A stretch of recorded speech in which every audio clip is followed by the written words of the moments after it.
기업에서 최고의 인재로 꼽는 이들이 바로 이런 사람들이다. 확실한 실무 역량을 갖추고 자신의 직무에서 성과를 내는 동시에 문제를 해결하기 위한 해법을 제시하고 직접 뛰어들어 실행에 옮기는 이들, 곧 문제 해결형 인재라고 불리는 사람들이다. 그러나 문제 해결이라는 것이 말처럼 쉬울 리가 없다. 문제의 핵심이 무엇인지도 알아야 하고 가장 적합한 해법을 찾아내야 하며 그 해결 과정에까지도 주도할 수 있어야 한다. 최근 기업가에서 컨설턴트에 대한 부정적인 인식이 생겨나고 있는 것도 따지고 보면 이 문제 해결력 때문이다. 기업에서 컨설팅을 원할 때는 문제의 해법을 얻고 해결하는 데까지 이르기를 기대하는 것이다. 하지만 경험과 지식이 부족한 컨설턴트 중에는 그저 경영의 원칙이며 기업 구조의 합리화 같은 교과서적인 충고만 들려주는 이들이 많다. 엄밀히 따지면 이는 컨설팅이 아니라 코칭일 뿐이다. 코칭은 스스로 문제점을 찾고 해결 방법까지 찾도록 객관적인 입장에서 조언을 해주는 것이지만 컨설팅은 문제를 풀 수 있는 정확한 해법을 제시한다. 하지만 기업 안에서 발생하는 여러 가지 변수 속에서 직접 문제를 겪고 해결해 본 경험이 없는 이들에게는 결코 쉽지 않은 일이다.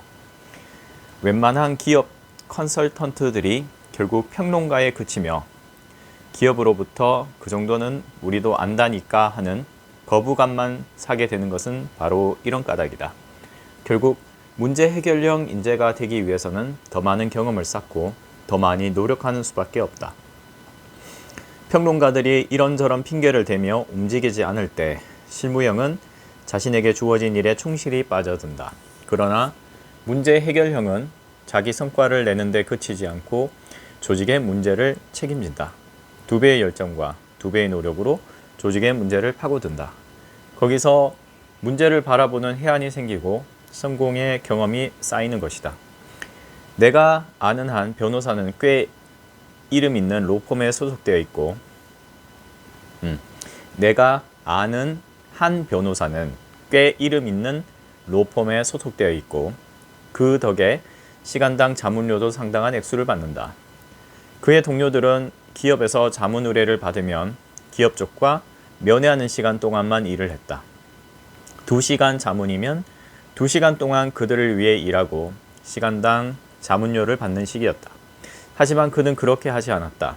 자신의 경험과 역량이 부족하기 때문에 기업 쪽에 만족할 만한 자문을 제공하지 못할 거라고 생각한 그는 2시간 자문을 위해 미리 4시간을 들여 일했다. 엄청난 업무량 때문에 밤잠을 제대로 잘 수 없는 사정은 그나 동료들이나 마찬가지였지만 그는 기업 자문을 위해 남들보다 2~3배나 되는 시간을 들여 공을 쏟은 것이다. 그가 기업들 사이에서 가장 인기 있는 자문 변호사로 성장했음은 말할 것도 없다. 진정한 고수는 해법을 내놓는 사람이다. 또 한 가지 중요한 요소가 있다. 기업의 핵심 중추로 성장한 사람들을 보면 공통적으로 갖추고 있는 무기가 있으니 바로 실행력이다. 누군가 일거리를 들고 오면 나중으로 미루지 않고 당장 서류를 찾아들고 전화기를 꺼내 두는 식이다. 현대모비스 박정인 전 회장의 사무실에는 아예 의자가 없었다. 판단과 의사결정, 결제가 주 업무인 회장실에 의자가 없다는 것은 무슨 뜻일까? 직원이 들어오면 앉혀놓고 무엇이 잘못됐고 무엇이 모자라다고 평가하는데 온 시간을 보내는 회장이 되지 않겠다는 의지의 표현이었다. 그는 자기 방에 찾아오는 사람들을 서서 맞았고 그 자리에서 척척 의사결정을 하고 일을 진행시켰다. 이런 실행력에 문제 해결 능력까지 갖추고 있다면 어느 조직에서든 절대로 놓치고 싶어 하지 않는 최고의 인재라고 할 수 있다. 이런 사람은 기업의 입장에서 가장 선호하는 인재이기도 하지만 아랫 사람들도 따르며 배우고 싶어하는 롤 모델이다. 아랫 사람들이 애써 해온 일들을 평가하고 문제점만 지적하는 상사에게는 강점이 별로 없다. 누구든 당장 그 자리에 앉혀놓으면 문제점들은 웬만큼 볼 수 있기 때문이다. 그러나 진정한 고수는 다르다.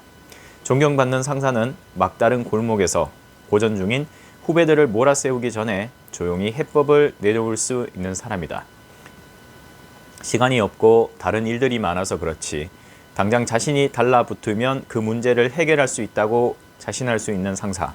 그러나 자신만 못하다고 아랫사람을 원망하거나 힐난하지 않고 문제를 해결하고 길을 안내해주는 상사라면 얼마나 든든하고 배울 점이 많겠는가. 이런 상사라면 그가 회사를 떠날 때 같이 짐을 싸겠다고 나서는 직원들이 우르르 나올 것이다. 실행력이 중요한 것이 어디 상사뿐이겠는가. 예전에는 문제 해결의 권한이 기업의 상위 1% 내에 국한되어 있었다고 할 만큼 기업 환경이 고정적이고 내부 위계 질서의 벽이 높았다. 상사의 조정을 받으며 일사불란하게 움직이는 것이 과거의 기업 문화였다.